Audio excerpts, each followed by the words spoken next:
Aries, welcome back. This is Crow Indigo Intuitive Tarot, and this is your weekly read. We're using a new deck today.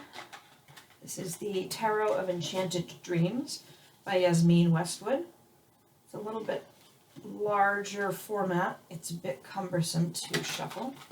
So we're going to do not jumpers this week. We're going to just shuffle a couple more times here and then break them into stacks and do tops and bottoms. Let's see what we have for you, Aries. All right, let's do one more. This is a general reading for Aries placement Sun, Moon, Rising. It's general. It's not resonating. Don't force the fit. Let's see what we have here. We'll finish off with an oracle card from the Universe Has Your Back deck. Gabrielle Bernstein as well.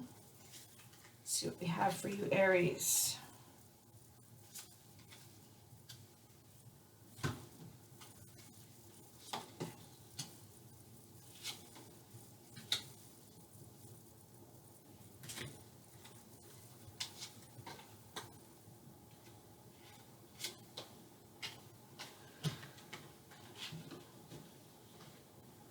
All right, adjust these a little bit so you can see them all clearly.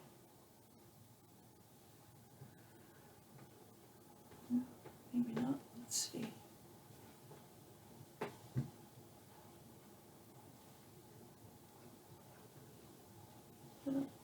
All right, so 10 of Cups right out of the gate there, Aries. That's quite nice energy. This is an emotional fulfillment. You're happy ever after. And the Queen of Wands tells me that you're in a very solid, confident space with regards to your creativity this week. That Queen of Fire, essentially your element, Aries, and the Empress in reverse. This does sort of conflict here. You have a strong confidence in your ability to create, but something is blocking your creation. Something is keeping you from actually expressing what you have to express in this world. It's holding you back somehow from giving birth to what you're meant to be bringing into this world, what you're meant to be channeling forward. Page of Swords. There's sort of a new evolving understanding in you of a truth on a very deep level. And it's starting to shake you a little. Your inner strength is faltering a bit as your awareness shifts and your perspective changes. You find yourself in a bit of a nostalgic space, remembering the past in a fond way, remembering your childhood, perhaps remembering your prior happy moments, your connections. There could be, to some extent, a focus on what was being better than what is. I don't see this as a long-term situation. I think it's a temporary thing.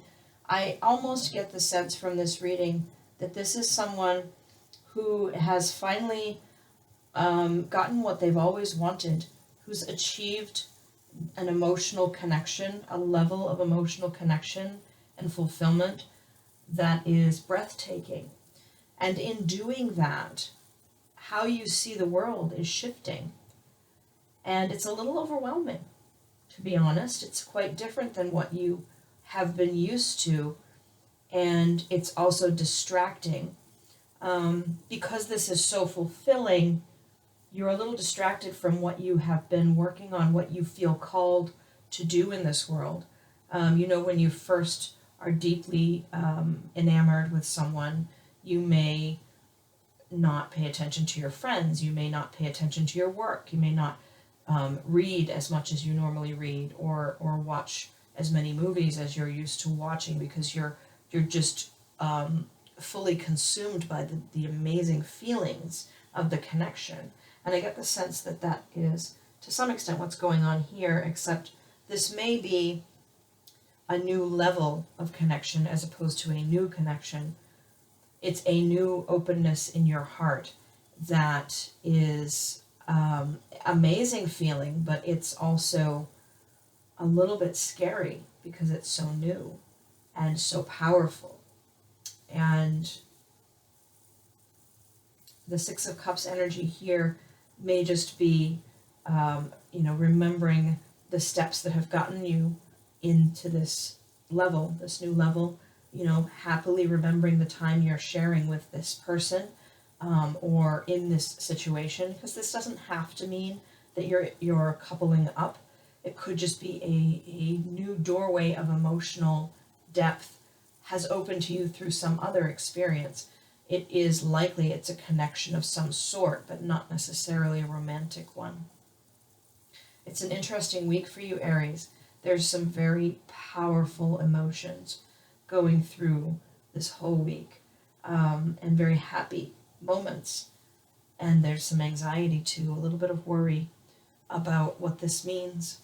And can you coexist with this happiness, this level of connection, and the creation that you feel drawn to bring out in the world? Let's take a look at the oracle cards and get one for you just to finish off this week. I'm doing sort of shorter readings this week. I have quite a bit of work to get done, so as this is a pastime for me and not my job, I need to make both of them coexist in the limited hours I have. My energy creates my reality.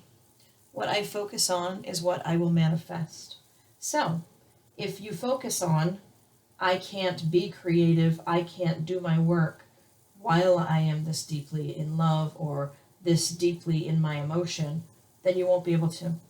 You create your reality. So if you are able to see in your mind a situation where you can be this deeply fulfilled emotionally and be productive and create and bring into the world the things you're meant to bring into the world, then you absolutely will. You'll be able to find that balance and that space. Not unlike I was saying, I have work. This isn't my work. This is what I do because of love. And I have to find a way to make them both work, right? So that's what I'm doing by having shorter readings this week and longer readings when I have more time.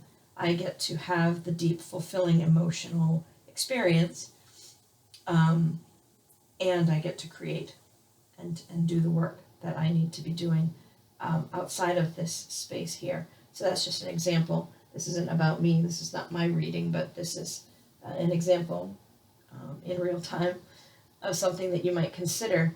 What you decide is your reality, is what will be your reality. You can make that happen. So if you want this and you want the upright Empress energy of creation, you can have both, absolutely. So I'll leave it there. Thanks for supporting the channel. Thank you for the likes, shares, and subscribes, and especially for the comments. I always enjoy seeing the comments. I will see you next week. Have a good one. Blessings.